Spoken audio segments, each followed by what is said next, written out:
No hay que ser muy pesimista. Vi una foto de una pancarta en Venezuela, en Caracas, antes de venir para acá, en internet, que decía: las cosas no están tan mal en Venezuela.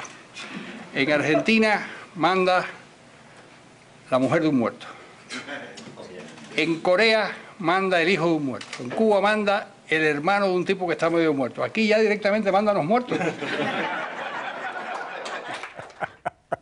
Mi querido Carlos Alberto, siempre un placer tener acá en el programa. ¿Verdad que sí? Gracias, Roberto, por invitarme. Estaba diciendo cuando hacía la presentación, o sea, uno usualmente recibe los libros, los lee de compromiso y pues nada, habla del libro. Y me llegó el libro hace un par de días, empecé a leerlo, y lo quería atropellar para cuando tú estuvieras acá, bueno, pues poder decirte, mira, leí esta parte y esta otra, y más o menos lucir informado. No lo atropelles, léelo poco a poco porque... Exactamente, eso es lo que decidí, porque es tremenda novela. Bueno, yo trato de hacerla... Lo primero, un libro, una novela tiene que ser interesante, tiene que capturar al lector. Entonces, aquí, desde que comienza, es el intento de secuestrar al lector y que le interese saber qué le va a pasar a ese personaje. Quiero decirte que es una historia de ficción en medio de un panorama real. Que comienza, es decir, la historia real comienza cuando en 1948 hay una reunión en el Waldorf Astoria, y en ese momento se está formando la CIA, pero todavía no existe la CIA, sino hay un proyecto y hay uno de esos agentes que viene de la OSS que va a ese hotel a ver qué es lo que está pasando allí, y se encuentra una reunión de 1.500 intelectuales de primer rango, presididos de manera ad honorem por Einstein, y sabe y se da cuenta este hombre que eso todo es una manipulación de los soviéticos, que es el Congreso Mundial por la Paz, que es todo una operación de los soviéticos. Y sale corriendo a ver a Truman y le dice al presidente Truman: hemos ganado la guerra y es inútil. Todas las percepciones, la batalla por las percepciones la estamos perdiendo porque los soviéticos se están apoderando de la imaginación política de este país. Hay un personaje en la novela que no aparece porque ya está muerto cuando ocurre todo esto, que es Willy Münzenberg, que es un alemán comunista. Nosotros vemos el mundo entero. Pero es que nada más que para beneficio de los televidentes, esto no son cuestiones ficticias. O sea, tú estás hablando, dentro de un marco real. Yo estoy colocando unos personajes de ficción. Exactamente. Pero el marco es real. El marco es real y cosas que existieron. Y cómo Estados Unidos, dentro del principio de la Guerra Fría, tiene que hacer algo para enfrentarse a la gran operación de relaciones interpúblicas de la Unión Soviética, que son los Congresos Mundiales por la Paz.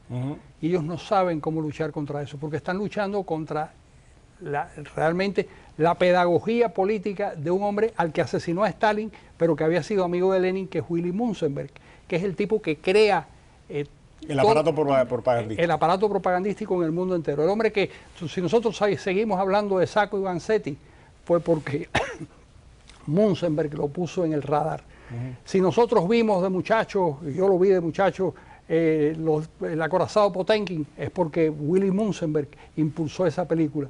Y si leímos los 10 días que conmovieron al mundo, fue porque Willy Münzenberg lo convirtió en un bestseller. Entonces, ese genio de la propaganda política, que en este caso propaganda política prosoviética, apabulló a las democracias occidentales, que no sabían cómo enfrentarse a eso. Te voy a decir, nada más que abrir un paréntesis, no es que la inteligencia rusa de los años 30, que de alguna manera con él y otros intelectuales rusos, que después Stalin se encargó de matarlos a todos, ¿no? Eran realmente geniales, era mucha gente que estaba alrededor de Trotsky, etcétera, eran geniales. Bueno, eran geniales, y aquí es el enfrentamiento, y el enfrentamiento pasa por Cuba, por cierto.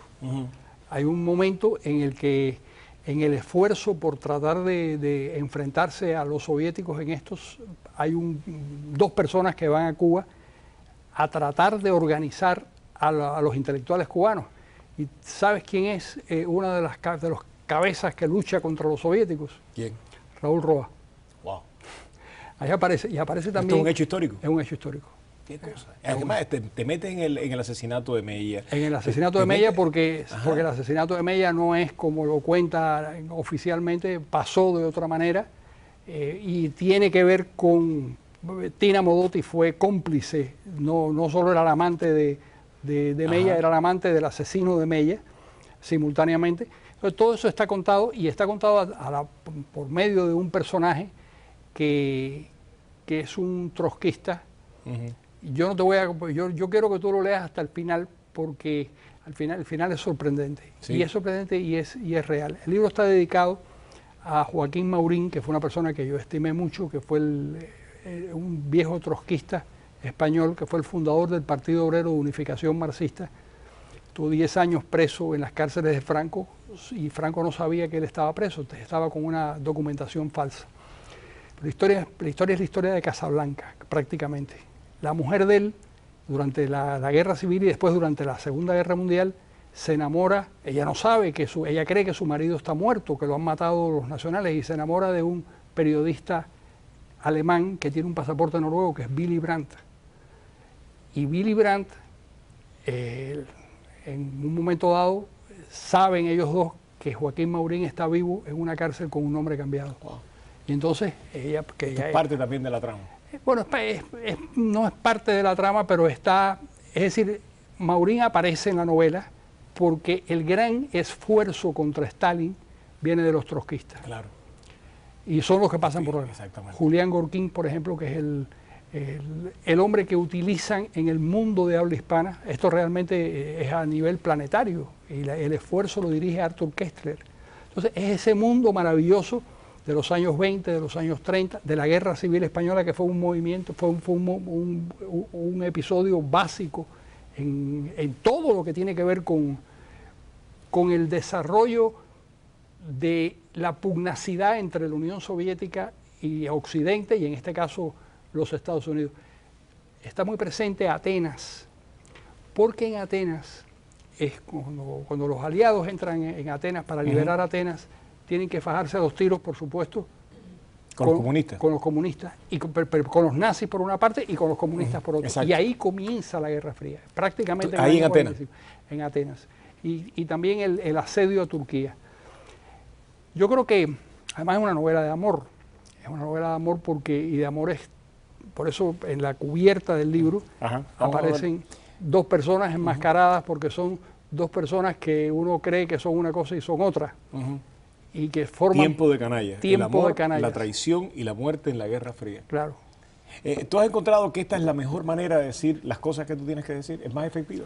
Yo he encontrado que es la manera más divertida de decirlo. Realmente este libro comienza, cuando yo estoy escribiendo Otra vez adiós, hay un capítulo del libro que me doy cuenta que ese capítulo es lo suficientemente importante como para desarrollarlo en una novela, que es esta, Tiempo de canalla. Que los capítulos, cuando uno empieza a escribir, tiene vida propia lo que uno va a Tiene escribir, vida propia. Bueno, extraje ese capítulo y ese capítulo aparece aquí, que es el paso por La Habana en medio de la lucha yo creo que la Guerra Fría, que hoy en día está de moda la Guerra Fría, y hay series de televisión, y empieza a verse como un episodio realmente tan importante y tan extraordinario, como que cambió el mundo.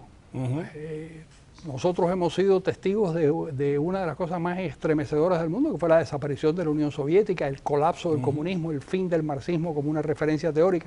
Todo eso ha ocurrido ante nuestros ojos. Y eso forma parte de un enfrentamiento político que existió, porque un enfrentamiento político... Que comienza en la década de los años 30. Y es lo que tú básicamente empiezas de alguna manera... Empieza la década de los años 20, de alguna manera. Empieza con la muerte de Lenin, yo diría. Con la muerte de Lenin, no, y antes, es decir, en Cuba empieza, por ejemplo, cuando Fabio Grobart, que es un joven polaco de 20 años, llega a Cuba a formar el Partido Comunista. Estamos hablando de 25, 26. En el año 25. Ajá. Pero ¿por qué es importante un muchacho polaco de 20 años? Porque el jefe en ese momento de la GPU o de los servicios de inteligencia soviéticos era un polaco. Y tenía una relación directa. Y por eso ese muchachito de 20 años, que era muy listo, se convierte un poco en una de las figuras importantes en la creación del Partido Comunista cubano, donde ya mi personaje figura y empieza a vincularse a la Unión Soviética. Hay que decir algo, Roberto, que es interesante. Los partidos comunistas tenían tres tipos de militancia.